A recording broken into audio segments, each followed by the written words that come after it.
Ça te dirait de voir Backseat jusqu'en 2027, 2040 même? Eh ben c'est possible, mais pour ça on a besoin de toi. Backseat, c'est une émission qui tient à son indépendance, c'est pourquoi nous avons choisi de faire reposer une partie du financement de l'émission sur notre public. Chaque épisode coûte 13 000 €, ce qui comprend toute la logistique, mais surtout les salaires de chaque personne intervenant sur l'émission. Pour pouvoir diffuser toute l'année, nous avons besoin de 30 000 € par mois. Alors rends-toi sur KissKissBankBank, choisis l'abonnement que tu préfères et profite des contreparties que nous proposons en échange, comme le fait de voir l'émission en intégralité sur YouTube dès le vendredi matin, ou l'adhésion au Club Backseat qui donne accès à plein d'avantages. Si chaque spectateur régulier donnait 1 € par mois, nous pourrions produire Backseat pendant de nombreuses années. Alors rendez-vous sur KissKiss pour soutenir cette belle émission. Et tout de suite, ta VOD. On aura plusieurs invités au cours de cette émission, plusieurs en visio, il se passe beaucoup de choses, il y a 577 circonscriptions, il y a des blocs politiques qui se font la guerre, c'est extrêmement intéressant ce qui se passe, c'est très intense. Mais d'abord, pour en parler, je vous propose qu'on commence direct pour introduire un sujet dont on va parler, de commencer donc par la chronique que vous attendez toutes et tous. C'est parti pour le PowerPoint de Vincent.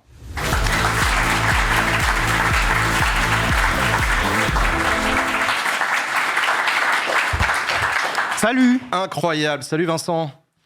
Salut, désolé, comme d'habitude je m'installe, voilà. T'inquiète, on connaît. Fait chaud, hein.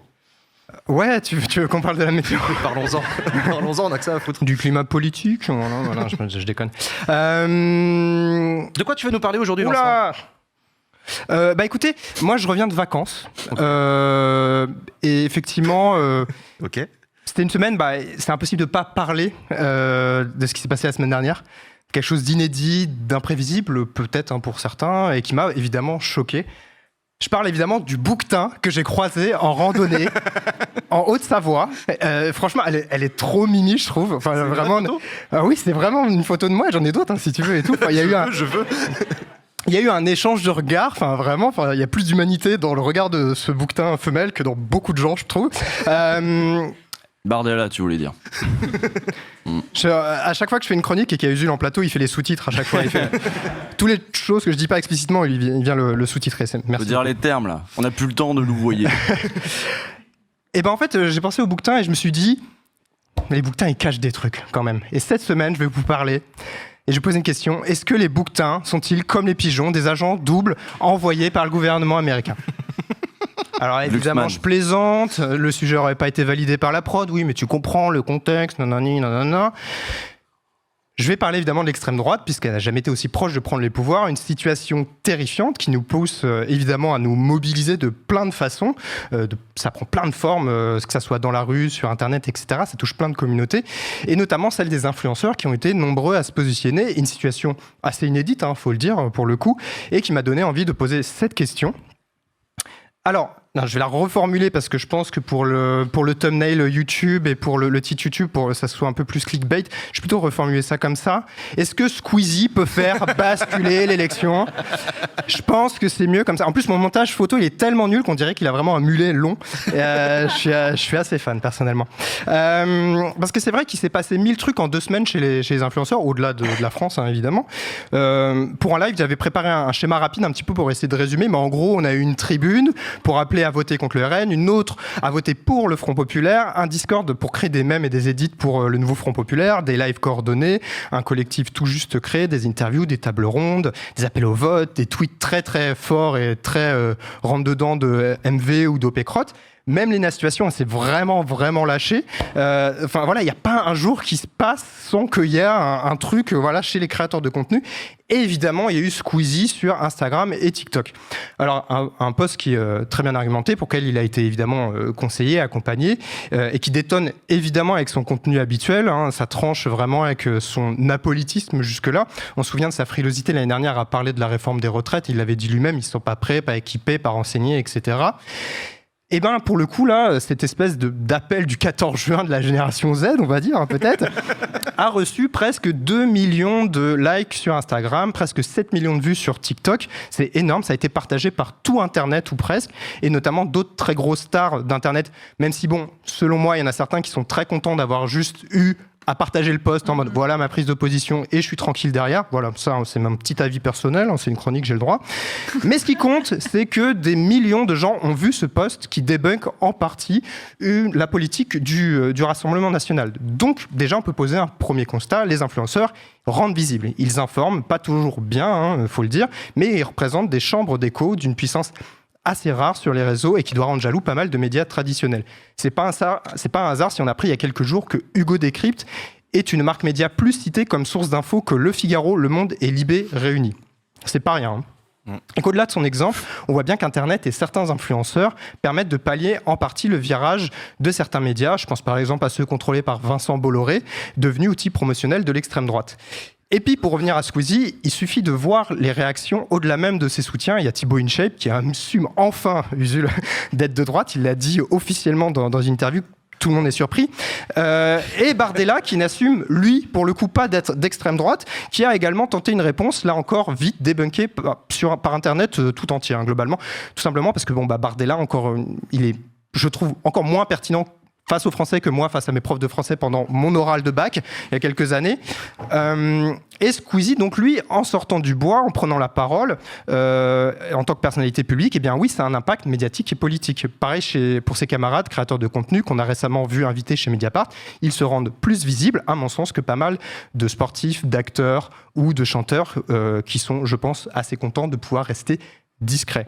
Et puis, autre différence avec les stars du cinéma, par exemple, il faut rappeler évidemment le lien de confiance qui existe entre un influenceur et un abonné qui a, pour le coup, en plus grandi souvent avec lui. C'est ce que m'a raconté la streameuse et DJ Avamine qui a signé la tribune du stream populaire appelant à voter NFP. Je pense qu'on n'est plus à une ère du créateur de contenu ou qui fait juste rire ou qui fait juste... Je crois que les gens les plus suivis aujourd'hui, en tout cas ceux qu'on voit, c'est ceux qui portent des valeurs telles qu'elles soient, mais une espèce d'historique de vie, des valeurs, des choses comme ça, et les gens s'attachent beaucoup plus sur le long terme. C'est pour ça d'ailleurs qu'il y a autant de gens qui ont demandé, je pense, à Lucas de s'exprimer. C'est qu'il y avait un côté, on te connaît depuis des années, on te voit machin, sur ce terrain-là, on t'a jamais vu. Nous, on a l'impression que ça prend beaucoup d'importance dans ta vie. Est-ce que c'est la même chose pour toi ? Parce que j'ai encore besoin de m'identifier aussi à toi. Après, peu importe la réponse qu'il avait donnée derrière, mais il y avait autant de demandes que ça parce que il y a des gens qui ont grandi avec lui, il y a des gens qui ont traversé des périodes.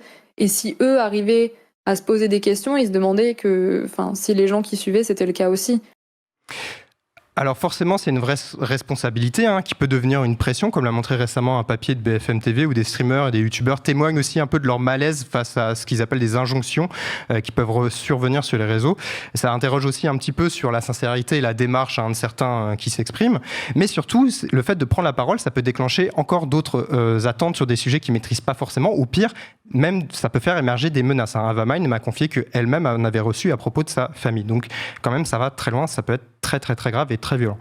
Mais comme elle le disait, les ados fans de Squeezie en 2012, ils ont grandi et ils sont devenus des électeurs en 2024. Et on voit bien que Bardella, qui a 28 ans, comme Squeezie d'ailleurs, il adore rappeler qu'il aime les bonbons et il adore jouer un petit peu, faire des blagues sur son passé de youtubeur Call of Duty, etc. Il touche aussi son audience grâce à cette proximité apparente. Et donc face à un politique influenceur d'extrême droite, quoi de mieux, on va dire, que des influenceurs politisés de gauche. Il sera absurde de négliger l'impact possible d'un influenceur, surtout face à une audience jeune et difficile à cerner, souvent désintéressée par la politique ou alors tentée par le RN, mais toujours passionnée par YouTube et TikTok. Évidemment que certains abonnés vont aller voter parce que leur créateur de contenu les a encouragés à le faire, mais dans l'intimité de l'isoloir, comment ça va se passer ? Et qu'est-ce qu'on peut en dire ? Est-ce que les influenceurs, ils peuvent avoir un impact sur le bulletin qu'on a décidé de mettre dans l'enveloppe ? Alors, on est beaucoup trop tôt dans l'histoire des influenceurs pour statuer sur des chiffres, des données entre guillemets fiables. Il y a des études qui existent aux États-Unis sur les stars plutôt, et ils montrent que l'impact est plutôt limité. Et puis le milieu des influenceurs, comme je disais, est beaucoup trop jeune pour avoir du recul, comme l'a récemment rappelé justement Hugo Décrypte dans ses actus du jour. C'est que forcément les personnalités elles doivent avoir une audience et un poids important pour que réellement ça ait un impact sur l'élection. Et ce qu'on sait aussi, et ça c'est vu notamment dans les éléments qui limitent entre guillemets l'impact de ces prises de parole, c'est que si la personnalité qui prend la parole est vue comme étant en quelque sorte très lointaine ou peu proche des préoccupations ou du quotidien de reste de la population, eh bien ce discours et cette prise de parole peut avoir un impact relativement limité. Et là du coup vous posez peut-être la question de savoir si des créateurs de contenu qui sont parfois vus comme étant plus proches, on va dire en quelque sorte, de leur communauté, eh bien peuvent avoir du coup un poids plus important dans ces prises de parole. En l'occurrence, il faut être très honnête, aujourd'hui on n'a pas d'études sur la question des créateurs de contenu précisément, donc c'est très dur de voir, mais il y a un impact différent dans le cas des créateurs de contenu. Après, il faut aussi rappeler qu'Internet, ça évolue très vite et l'impact de ses principales figures aussi. Donc, on verra peut-être dans quelques mois, quelques années aussi, si on a des données beaucoup plus fiables. Et puis, la France, c'est un écosystème à part. On le voit avec les mobilisations en ligne, les audiences sur Twitch, etc. Il y a une capacité à mobiliser, à regrouper et fédérer pas mal de monde. Après, ce qui est sûr, c'est que le vote, l'élection et la politique de manière générale ont impacté les influenceurs et continueront de le faire. Ava Main, elle me disait ceci notamment. Si on peut enlever ce climat de peur qu'ils ont sur leur audience, leur perte de contrat ou quoi que ce soit pour qu'ils puissent retrouver une forme de liberté de parole, c'est pas une mauvaise chose selon moi. Parce qu'on a trop déshumanisé aussi. Et là, c'est bien qu'on puisse, entre guillemets, de façon consciente, évidemment, en pas faisant n'importe quoi, le fait de pouvoir se réexprimer sur des sujets qui nous concernent aussi parce qu'on est citoyen avant tout, avant d'être créateur de contenu en fait.